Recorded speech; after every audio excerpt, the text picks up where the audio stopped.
जागीर नहीं है, मथुरा है, भोजराज कंस का शासन है।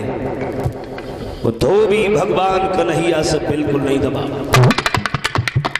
और दबे हुए शराब के नशे में था। वो जब दबा कोई तब नवाई तो है ना। एक कवि कहता है, इसको पीने से ही चेहरे पे रूहानी आई, इसको बूढ़ा भी पिए तो जवानी। शराब के नशे में था, बिल्कुल नहीं दबा। भगवान कन्हैया बोले हैं, ओरे धोबी क्या समझ रहा है तू?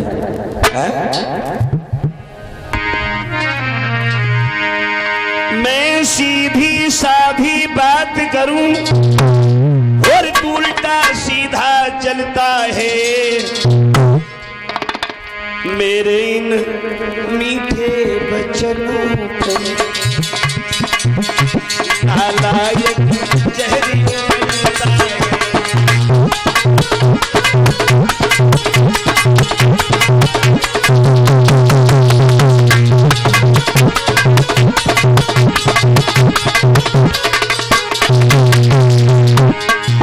मैं सीधी साधी बात करूं,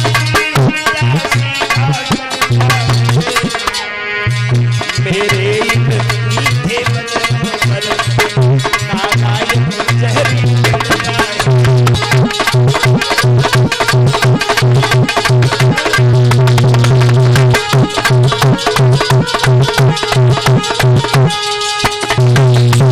आगे बढ़े घनश्याम ने एक दो तमाचो खींच, और लौट गया वो भूमि पर, गया यबधपुर नीच।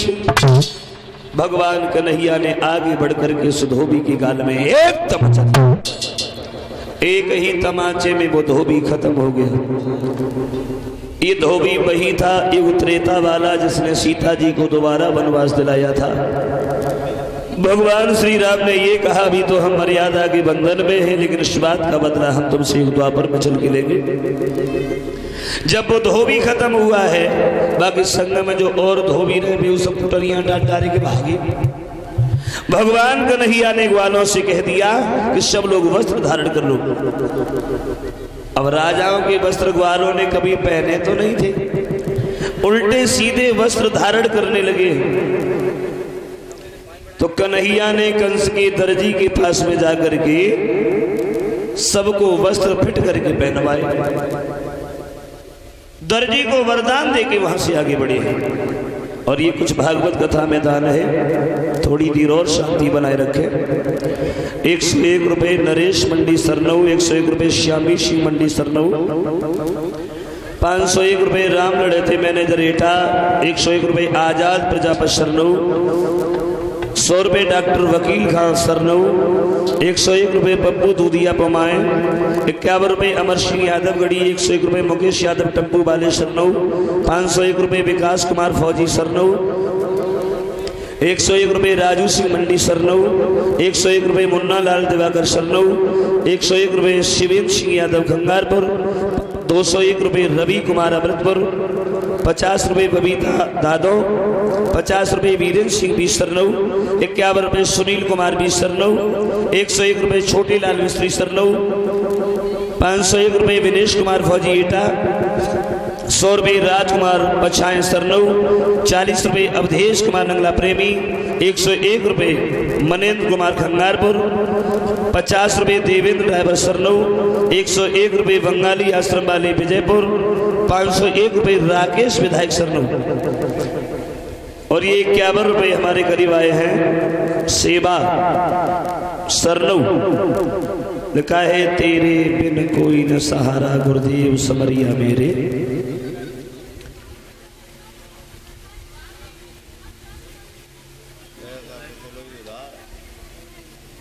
और ये पिंकी यादव जैसी ग्राम सरनऊ के रहने वाले हैं, और इनकी खटिया कटी गई भैया आज।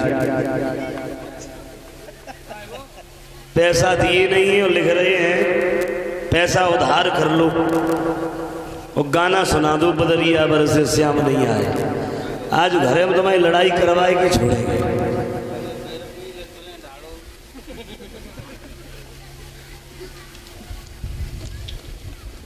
अभी सुनाता हूं, थोड़ा इंतजार कीजिए, थोड़े इंतजार का। तब तक आनंद लीजिए मोटरसाइकिल पे टिके टिके। आइए देखते हैं उसी जगह भगवान कन्हैया जब वहां से आगे बढ़े हैं, अब दूसरी गली में प्रवेश किया है। तो उस गली में क्या देखा है, कंस की एक दासी आ रही है। एक हाथ में चंदन का कटोरा है, एक हाथ में लाठी है, लचे लचे आए रही। सुंदर कितनी है देखिए। कभी तो ये कल्पना करता है कि सारे कुरूप को जोड़े जाड़े और वह ब्रह्मा जी ने सिरजा था, और वो 3 जगह सो टेढ़ी थी और नाव लली को कुबिजा था। यानी कभी ये कल्पना करता है कि भगवान ब्रह्मा जी ने जब सृष्टि की रचना की और जब स्त्रियों को और पुरुषों को बनाया, सबको बनाने के बाद में जब कूड़ा करकट बच गया, उसे इकट्ठा करके एक स्त्री बनाई, और वो स्त्री थी कुबिजा। लेकिन क्षमा करें, ये कुबिजा कौन थी, ये कुरूप क्यों बनी? और भगवान कृष्ण ने जो आधी पत्नी का अधिकार कुबिजा को दिया है, ये कुबिजा भगवान कृष्ण की आधी पत्नी के रूप में गिनी जाती है। तो ये कुबिजा भगवान कृष्ण की आधी पत्नी किस प्रकार से थी, इस बात का ये वर्णन आपको कल की कथा में सुनने के लिए मिलेगा। ये कुबिजा कौन थी, ये कुरूप क्यों बनी, और जो इन्हें आधी पत्नी का अधिकार दिया है भगवान कन्हैया ने, तो ये कुबिजा भगवान कृष्ण की आधी पत्नी कैसे थी, ये कल की कथा में सुनने के लिए मिलेगा। अब देखते हैं कि भगवान कन्हैया कुबिजा से बोले, तुम्हारा नाम क्या है? बोली, मेरा नाम कुबिजा है। कुबिजा कुबिजा, तुम्हारे हाथ में क्या है? चंदन का कटोरा। कहाँ जा रही हो? बोली, महाराज कंस के तिलक करने जा रही हूँ। कन्हैया बोले, क्या तिलक हमारे नहीं लगाओगे? कुबिजा बोली, हाँ लगा दूंगी। और जैसी इतनी बात कुबिजा ने कन्हैया से कही, मनसुखा छटक के तू ठाड़ होएगा। अरे कन्हैया, जा सके तिलक लगवाए तो तू ही लगवाई लिए, जो हमारे ढीन न चलिए, ऐसो धक्का दे जो दोबारा उठिए न पाए। अब जाके हाथ के छुए बच्चा ना आना चले जाइए और पास का तो हमारे तिलक करते। तो कुबिजा से कन्हैया बोले हैं, ऐसा करो तुम हमारे तिलक लगाओ। अब कुबिजा भगवान कन्हैया के माथे पर जब तिलक करने के लिए हुई, अब उचक उचक के रह जाती है, पहुंची ना। और जब कुबिजा भगवान के माथे तक नहीं पहुंची, तो आज भगवान आगे बढ़े हैं और अपना सीधा पैर कुबिजा के पैर पर रख दिया, 3 उंगली ठोड़ी से लगाई, और भगवान कन्हैया ने झटका दिया है।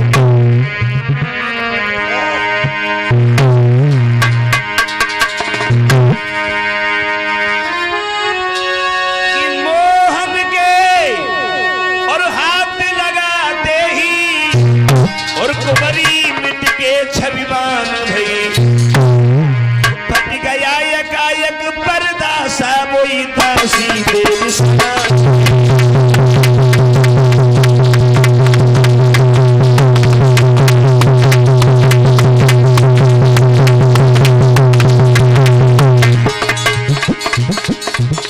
भगवान कन्हैया ने 3 उंगली ठोड़ी से लगाई और एकदम से झटका दिया, तो कुबिजा कुंवरी नहीं रही, एकदम से देवी की तरह से सुंदर बन गई।